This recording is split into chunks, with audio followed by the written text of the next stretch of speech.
I think the Commonwealth is in trouble in the Brian Walshe case at the end of week 1, and here's why. Hi, my name is Stephanie. I'm a criminal defense attorney, specifically a public defender, and I've been following the Brian Walshe case since I first heard about those crazy Google searches on the day of his arraignment. So let's chat about it. So we are going on to day 5 of testimony today in the Brian Walshe case. And I, to be completely honest with you, am unimpressed with the Commonwealth's presentation. Now, I think the district attorney who's prosecuting this case is doing a fantastic job. I also think the defense is doing a fantastic job. But I think the prosecution, after 5 days of testimony, has presented us with absolutely nothing that shows that Brian actually killed his wife. I've seen nothing.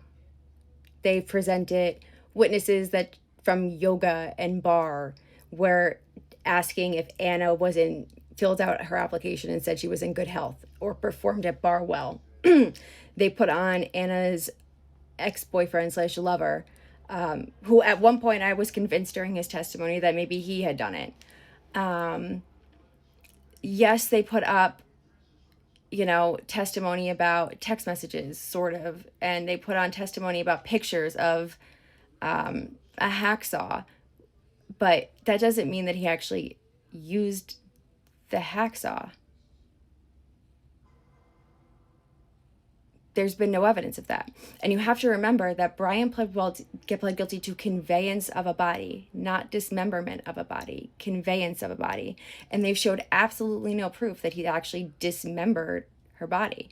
Sure, in the opening, the defense said, yeah, he disposed of the body because he panicked and didn't want his kids to get taken away from him. Where has the prosecution showed that he has done anything to harm her? They haven't. They absolutely have not. I haven't seen a single thing from the prosecution / Commonwealth that has demonstrated to me on any level that he has harmed her in any way, shape, or form. Even the Google searches aren't about harming her. They're what to do after she's dead. The Google searches don't even prove that he dismembered her, just that he was wondering how to do it.